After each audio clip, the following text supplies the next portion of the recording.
Bom dia a todos, bom dia a todas. Bom dia para você que nos assiste pela Pop TV em Sobradinho e Porto Alegre.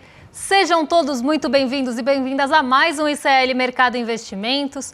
Hoje, terça-feira, dia de conhecer os preços da cesta básica. Então, a gente vai entender como é que evoluiu aí a cesta básica aqui no Brasil. Mas também é dia da nossa novo episódio, né? Do nosso novo episódio de Tarifa Fatal, porque agora a gente está no momento ameaça ali da novela, então tá um retalhando o outro e a gente vai explicar todo o imbróglio para vocês. E saiu também um dado que o mercado adora, a gente aqui tem que falar, mas que são as estatísticas fiscais. Então vamos tentar desmitificar também um pouco essa coisa da estatística fiscal, da dívida bruta, da dívida líquida, porque esse dado está fresquinho e a gente vai passar para vocês. Mas antes disso, né, eu quero pedir para vocês que vocês deixem aí no chat de onde vocês estão assistindo a gente, porque vocês já sabem que o Diego está a postos lendo o chat todinho. Então, já deixa aí o seu bom dia ainda, né? Bom dia porque ninguém almoçou, eu acho. Deixa o bom dia e a cidade que vocês estão assistindo a gente. Vamos passar pela agenda rapidinho, porque a gente tem uma agenda mais curtinha hoje, uma agenda aí bem sucinta, eu diria. FGV divulgou às 8 horas da manhã IPCS, IPC semanal aqui, primeira quadricemana, então a primeira semana de abril.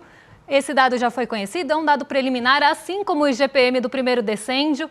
Então, dados preliminares da FGV de inflação, tanto de IPC, que é o índice de preços ao consumidor semanal, quanto do IGPM, que é o índice geral de preços mercado, que é o famoso índice do aluguel, né? Então, aqui, primeiras prévias de inflação de abril.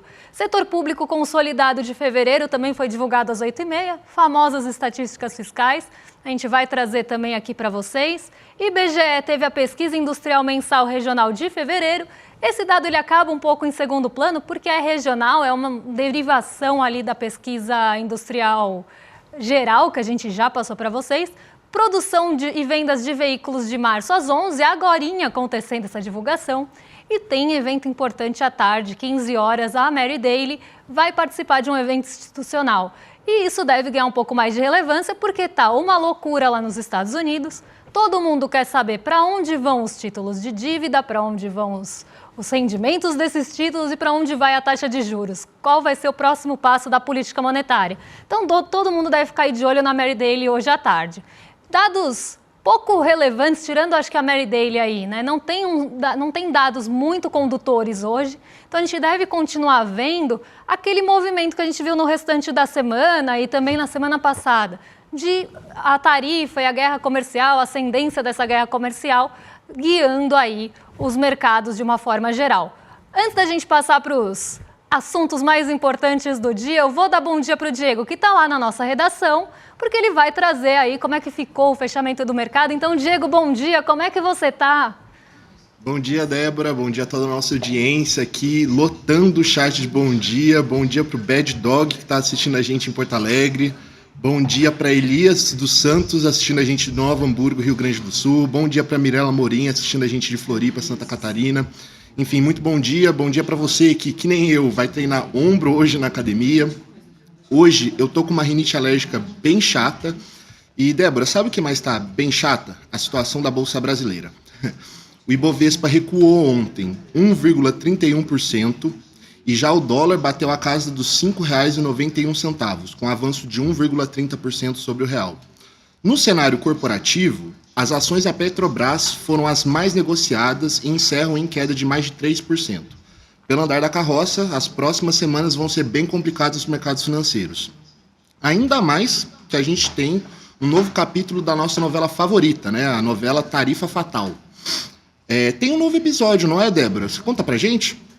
Tem novo episódio, sim, Diego, e quem está em casa. Os tarifovers aí que estão assistindo a gente, né, que estão acompanhando dia após dia as mudanças dessas tarifas, porque é uma novela que não tem fim ainda, não tem dia para acabar, e a gente não sabe o quanto essa corda vai estourar, estender, né, para depois estourar. Estourar, ela já está até começando ali a estourar para alguns lados. Mas a gente sempre tem novidade, porque teve retaliação ontem, teve resposta à retaliação, agora pode ter resposta da resposta da resposta, parece aquela coisa de tréplica, réplica, enfim, né? É uma novela que está aí realmente se estendendo e gerando muita incerteza. Para quem estava assistindo em detalhes, a gente falou bastante sobre isso, porque o movimento do jeito que ele está acontecendo, ele acaba, sim, deixando o cenário mais incerto. Ninguém quer tomar decisão no meio do caos. Ninguém quer se posicionar para perder dinheiro se o cenário pode mudar de um dia para o outro.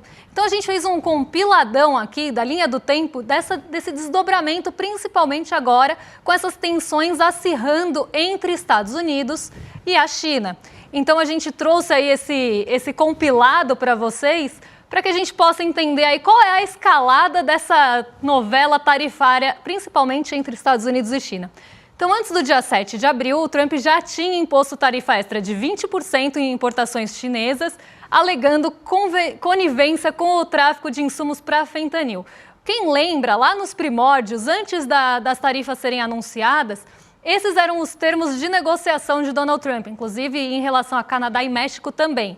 Ele colocou ali uma tarifa inicial para chamar esses países, né, e as relações desses países para conversar, para tentar colocar ali seus termos em relação ao fentanil e outras questões ali, principalmente envolvendo as fronteiras dos Estados Unidos para o norte e ali no México também. Então a gente viu, né, esse sendo o primeiro esboço dessas tarifas aparecendo. E a China já tinha aparecido aí com essas tarifas de 20%. Então isso aconteceu antes do tarifaço ser anunciado. Depois, na primeira semana de abril, são anunciadas mais 34% aí de alíquota, né, adicional, somando o total de 54% em relação a produtos chineses. Então, os 20% da época do fentanil e mais 34% daquela conta, se você tem déficit ou não com os Estados Unidos, dividido também por um déficit ali que dá uma proporção, né, em relação de uma coisa a outra, e aí você divide por 2. Essa é a continha que está por trás dessa tarifa. E a da China deu 34%. A China respondeu no fim de semana, anunciando também uma tarifa, na verdade foi na sexta-feira à tarde, né? Não foi nem no fim de semana. Anunciou a tarifa de 34% em relação às importações dos Estados Unidos. Então, quer taxar 34% aqui, a gente vai taxar 34% de lá. Mas não parou por aí, porque continua a novela acontecendo. Então, vamos passar aí para a nossa linha do tempo. No dia 7, primeiro dia útil das tarifas aí, os Estados Unidos divulgam que vão colocar mais 50% de tarifação na China se a China mantiver a retaliação dos 34% e que essa nova tarifa entraria em vigor no dia 9 de abril. A China, respondendo a isso, desistiu do acordo sobre o TikTok e desistiu justamente por causa dessas tarifas. Aí Donald Trump até falou, dos 75 dias para o TikTok continuar ali no ar e vocês encontrarem outro comprador não chinês para o TikTok. Só que a China já falou que vai suspender essa negociação por enquanto. E aí, se confirmada a ameaça dos produtos chineses, podem chegar até 104% a partir do dia 9 de abril, que é a data que entraria em vigor esses 50% a mais. Só que a China também não ficou quieta em relação a isso. Prometeu lutar até o fim, então a gente está vendo que está escalando essa guerra comercial. E esse é o grande temor dos investidores, é o grande temor da economia de uma forma geral. Que essa guerra comercial comece a escalar a tal ponto que vai começar a prejudicar todo mundo. Né? Não só a China e os Estados Unidos, mas os outros países também. Esse é o maior temor, que comece a causar inflação, que comece a causar recessão, que tenha uma recessão global, que tenha um cenário de estagflação nos Estados Unidos, que vai ser ruim também para todo mundo. Mas seguindo aqui, né, a reação da China de lutar até o fim, e Pequim pede diálogo com base em respeito mútuo. Inclusive, Pequim acabou falando ali que poderia estar sendo uma medida unilateral, criticou bastante esse posicionamento do Donald Trump, mas não foi só a China que reagiu, não. Porque os outros países também começaram a responder. A União Europeia, vamos colocar isso, pessoal de casa, acompanhar com a gente. A União Europeia, ela propôs uma tarifa 0 por 0, então a produtos industriais dos Estados Unidos, só que o Trump recusou. Ele falou, a tarifa 0 por 0, que seria uma tarifa mútua, uma tarifa ou 0 a 0 ali, né, entre os países, não quis. O Japão está tentando negociar também com Trump. Bangladesh pediu uma trégua de 3 meses e mais de 50 países procuraram Washington nessa primeira semana. Então a gente começa a ver aquele desenho, né, da geopolítica que eu acho que é mais ou menos o que o Donald Trump queria desde o início. Colocar tarifas altas, falar que não vai arredar pé para tentar trazer esses países para negociação com medidas desiguais. Então ele já está partindo de uma medida desigual, que é a tarifa que ele impôs. E aí o país que vem a negociar, e se ele aceitar os termos, com a União Europeia ele já não aceitou. Mas se ele aceitar os termos, talvez ele possa pensar em alguma coisa, mas talvez não.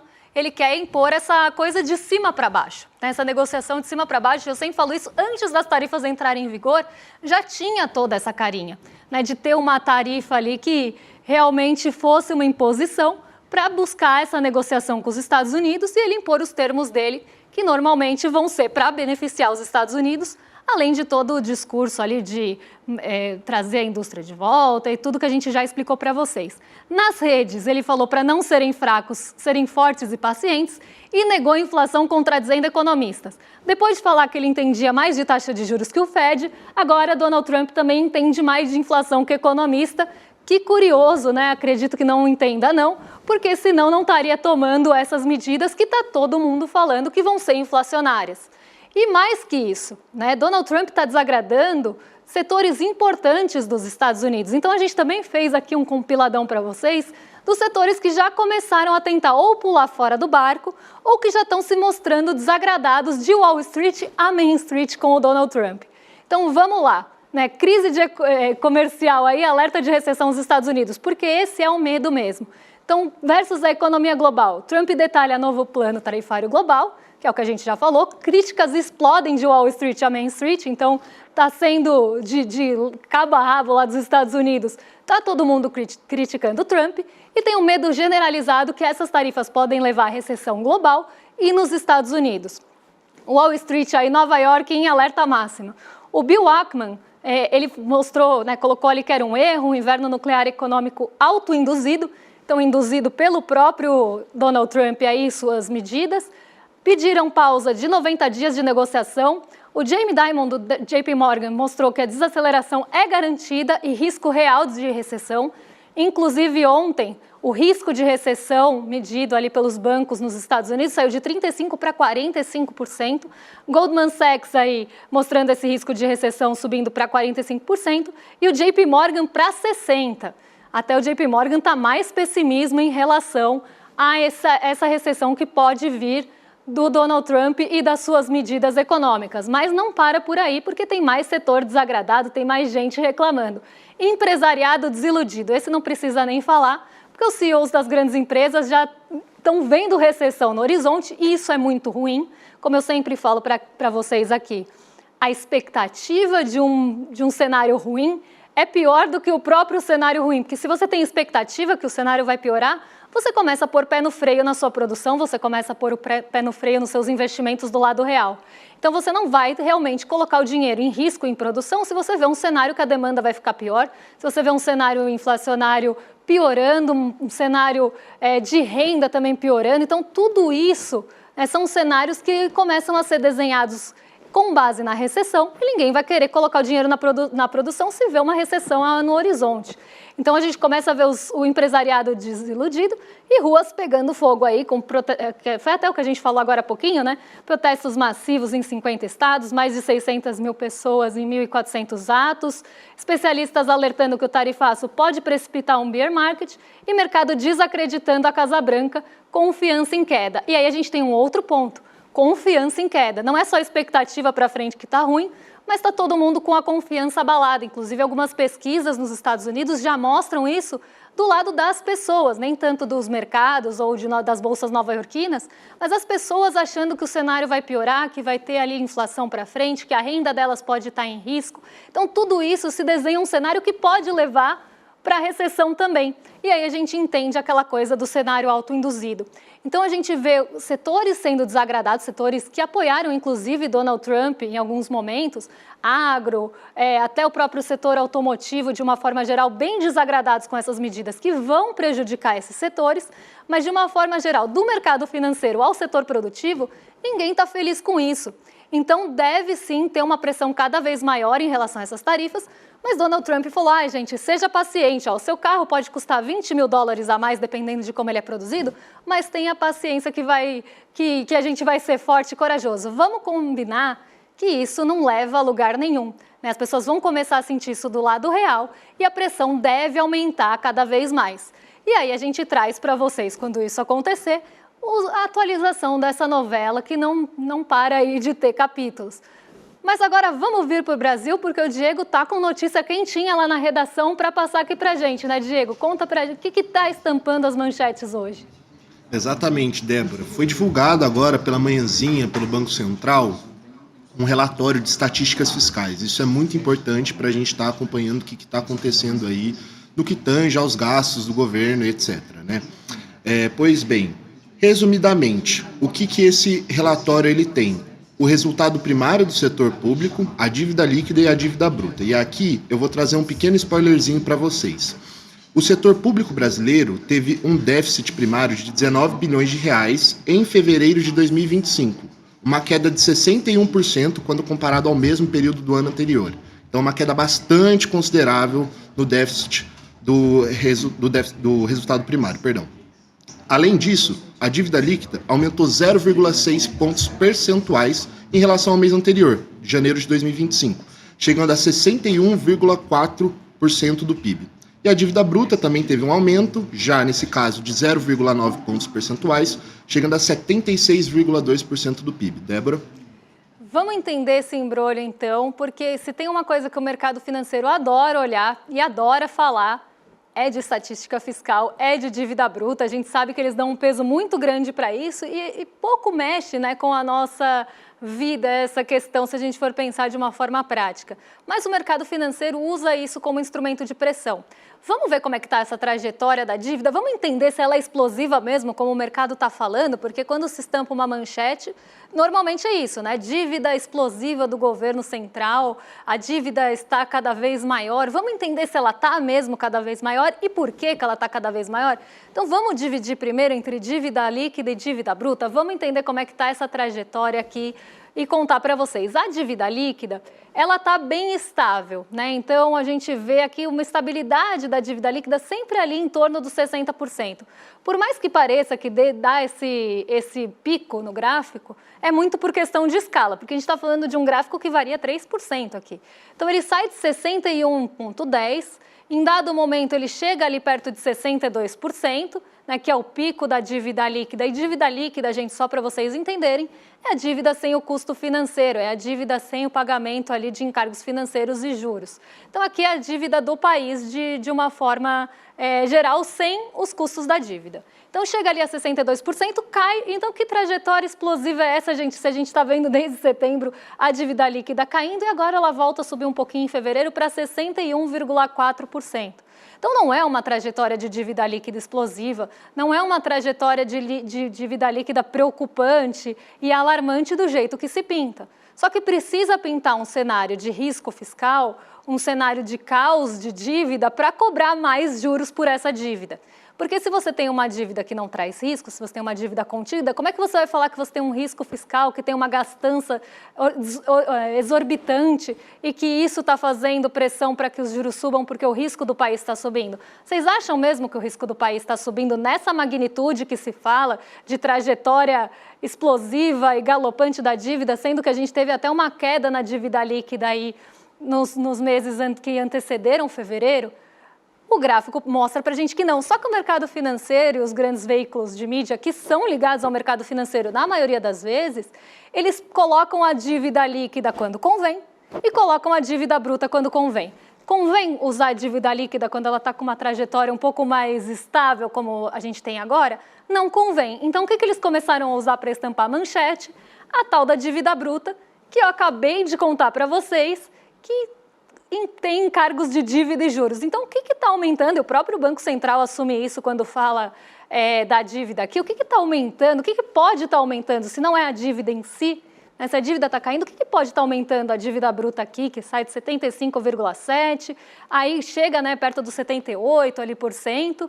Aqui também a escala é só de 10%, e depois até cai um pouco, né, no finzinho do ano, e volta a apontar para cima aqui em 76,2%. Eu desafio vocês deixarem no chat o que vocês acham que pode estar elevando essa dívida aqui. Mas eu já vou contar para vocês que é o próprio encargo da dívida. Se a gente tem uma Selic que aumenta, a dívida bruta tende a aumentar junto. Porque é o custo da dívida que está aumentando. E o custo da dívida está aumentando a dívida bruta. Então faz sentido uma manchete estampar a capa de um jornal falando a dívida bruta está aumentando, o risco país está aumentando por conta disso, a dívida está ficando mais cara, mais impagável, então vamos aumentar juros para deixar essa dívida mais cara e mais impagável? Como a própria manchete está falando, então parece mesmo a porca correndo atrás do rabo, não faz sentido usar a dívida bruta para falar que tem que aumentar juros, e eu já vi isso acontecer algumas vezes. Mas o mercado ele usa a dívida bruta quando convém, usa a dívida líquida quando não convém nenhuma das duas, acha um outro indicador para falar de fiscal. Então a gente tem esse olhar, essa lupa muito grande para um fiscal e esse peso dado para o fiscal, porque o que o mercado quer, no final das contas, é que se tenha cortes de gastos da forma mais tradicional possível e que esse corte venha na desoneração de folha, não ali tentando trazer algum balanceamento de tributação, nada disso. O mercado quer que seja o corte de gasto tradicional no lombo do trabalhador. E melhor ainda se for um corte de gastos que sucateie algum setor, que ele consiga aproveitar ali com a tomada do setor privado, educação, saúde. Se sucatear, aqueles grandes conglomerados que massificam a educação, que massificam a saúde, também ganham um espaço. Porque vai ter essa alternativa privada aí num setor que está sucateado e aí você tem o ganho também do mercado financeiro em cima disso. Então o mercado financeiro ele não é bobo e nem inocente. E as manchetes elas servem a esse mercado. Então a gente sempre tem que olhar, ver essas notícias com um olhar muito crítico, principalmente quando a gente fala de fiscal aqui no Brasil, porque se tem um exagero grande quando se fala do fiscal no Brasil e normalmente esse exagero coloca aí trajetória explosiva da dívida. Aí todo mundo gosta de falar, nossa, você viu? Eu vejo nos meus vídeos direto lá nos comentários. Nossa, você viu a trajetória explosiva da dívida? Que trajetória explosiva é essa que a gente vê que está ali oscilando sempre em torno do mesmo eixo, praticamente? Então, é importante a gente desmitificar isso com vocês aqui ao vivo. Mas, Diego, conta para mim como é que estão as perguntas aí da audiência. Tenho certeza que já pipocaram várias e você já selecionou alguma. Então, pode trazer para a gente aqui que a gente responde, faz ao vivo, viu? Débora, então, na verdade, hoje a audiência está sem muitas dúvidas, mas com vários comentários cirúrgicos, precisos e de extrema importância. Mas, porém, contudo, tem uma dúvida aqui que eu achei extremamente pertinente, ainda mais tendo em vista o que a gente está discutindo, né? O Rodrigo, de Juiz de Fora, ele perguntou qual o impacto da dívida no orçamento brasileiro. Explica para a gente, Débora, por favor. Bom, vamos lá, né? O que está impactando? Eu acho que quando a gente fala de orçamento, principalmente, Diego, quem está em casa, tem uma grande confusão, né? Que a gente precisa quebrar desde já. Eu acho que essa confusão a gente precisa esclarecer na cabeça de todo mundo para não cair naquele erro de que se tem ali possibilidade de sair de um lugar e ir para outro. Então, primeiro de tudo, né, a gente tem que ver o orçamento que é de onde vem o dinheiro e para onde está indo o dinheiro. De uma forma muito simplificada, orçamento acaba sendo isso, né? Então, de onde ele sai e para onde ele vai. Mas tem duas formas principais da gente enxergar esse orçamento. E aí é que as pessoas começam a confundir, né? Tem o orçamento primário, que são basicamente as despesas para o governo se manter em pé, então as despesas correntes, né? Aí tem os gastos mesmo do dia a dia, tem os gastos que vão para as pastas também. Esse é o orçamento primário, é uma coisa. Orçamento total, que engloba os juros da dívida, é outro orçamento. Então, orçamento total, orçamento primário. Eles são separados por um motivo, inclusive, né, para não ter esse rearranjo entre eles. Então, orçamento primário, despesas de dia a dia mesmo, né, como se fosse uma fotografia do governo, só que sem considerar juros e encargo de dívida aqui. Tá? Então, ele mostra se o país consegue manter os gastos essenciais ali. Já o orçamento total, que é uma outra forma de você enxergar desse dinheiro de onde vem e para onde vai, além dessas despesas comuns que a gente tem, juros e encargo de dívida. E outra coisa que as pessoas têm também muita dúvida e acabam trazendo, né, isso para o dia a dia, é em relação a juros e encargo de dívida e amortização de dívida, porque dívida ela não se paga, dívida se rola. Então é como se você tivesse ali uma dívida, quando ela vem, se você emite outra dívida, que vai ser utilizada para pagar aquela dívida, mas os juros e encargos são pagos. Então, o que se paga é juros e encargos. E o que se rola é a dívida geral, tá? Então, você rola esses títulos quando eles chegam no vencimento. Eu faço uma analogia bem grosseira aqui, mas é só para vocês entenderem. É como se você pagasse uma fatura com a outra.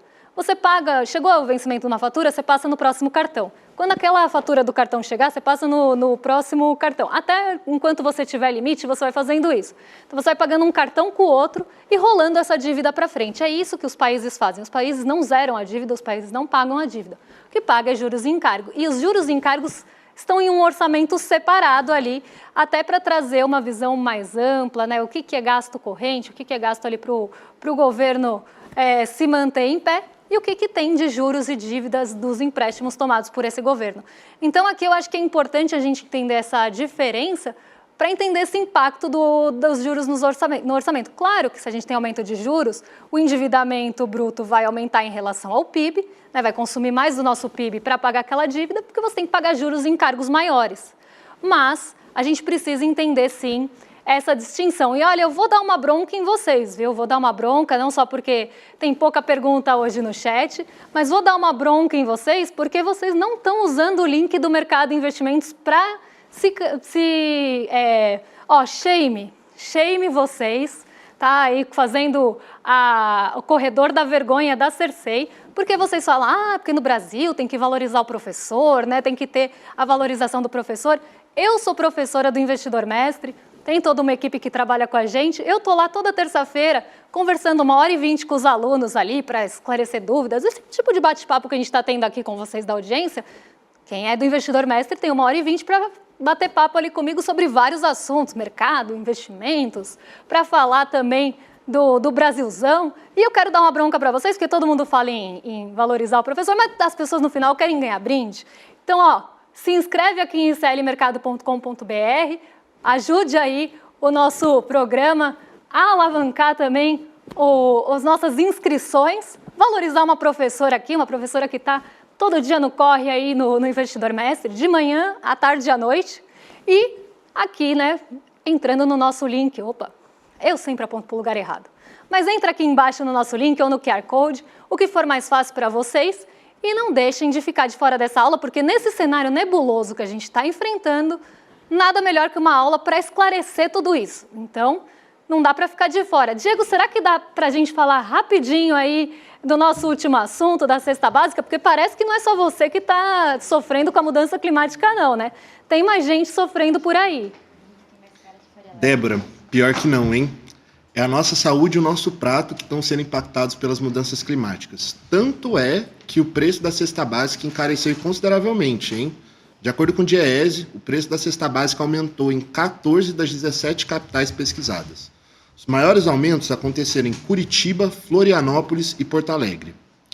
Por outro lado, reduções importantes também aconteceram, nesse caso em Aracaju, Natal e João Pessoa.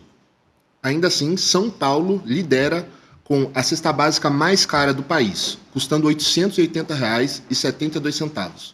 Acho que não vai dar tempo do panorama geral feito pela Débora. Já vou aproveitar aqui, já vou me despedir. Tchau, Débora. Muito obrigado mais uma vez por esse espaço. Um prazer imenso estar aqui com você. Tchau, tchau para a nossa audiência. Vejo vocês amanhã e até mais, gente. É isso aí. Amanhã, então, a gente traz os detalhes da cesta básica. Diego já deu uma visão mais geral, mas amanhã a gente traz valores. Quem que inflacionou mais aí no mês, nesse último mês, né? Quais foram as capitais que mais sofreram? O que levou essa alta também? Quais foram os itens que mais sofreram? Para a gente entender o que está mexendo com o bolso de vocês, porque cesta básica não é brincadeira, não. E agora eu vou entregar para os nossos vizinhos de cima, para o Rolê ICL. Rolê ICL que se cuide, viu? Porque eu fiz aqui todo o apelo da professora, mas quem sabe eu não penso em algum brinde também para a nossa audiência se inscrever aqui no nosso iclmercado.com.br. Então, eu entrego agora para os nossos vizinhos de cima, o William De Luca e o Guga Noblar. Quem sabe a gente não entra nessa rinha de programas junto com o Rolê ICL. Um beijão e até amanhã, pessoal. Você sabe qual foi uma das notícias que mais chocou todo mundo que eu conheço dos últimos meses? Aquela que dizia que 95% das previsões dos analistas de mercado em relação à economia foram erradas. Para mim isso não é novidade nenhuma, né? Passei mais de 20 anos no mercado financeiro e eu sei que a maior parte das indicações, das previsões são feitas para fazer com que as pessoas comprem determinados produtos ou invistam em determinadas coisas que são lucrativas para os bancos. Os bancos estão muito preocupados em acertar, não. Mas a gente aqui está preocupado com isso. Nos últimos anos, a gente acertou mais do que todo mundo nas previsões que a gente fez. E para isso, a gente precisa de ciência e de independência. E o que quer dizer essa independência? Quer dizer que a nossa maior preocupação é que você aprenda e não que a gente ganhe dinheiro com o que você vai fazer de investimento. Eu preparei uma aula absolutamente democrática e revolucionária. Em menos de uma hora, eu vou ensinar a você todo o básico do mundo dos investimentos e das finanças. Pode chamar todo mundo de casa para assistir, que todo mundo vai poder aproveitar essa aula. Vai acontecer no dia 15 de abril, uma terça-feira, às 8 horas da noite. Assiste a aula comigo, se divirta com a aula e nunca mais caia nessas armadilhas dos bancos e das corretoras.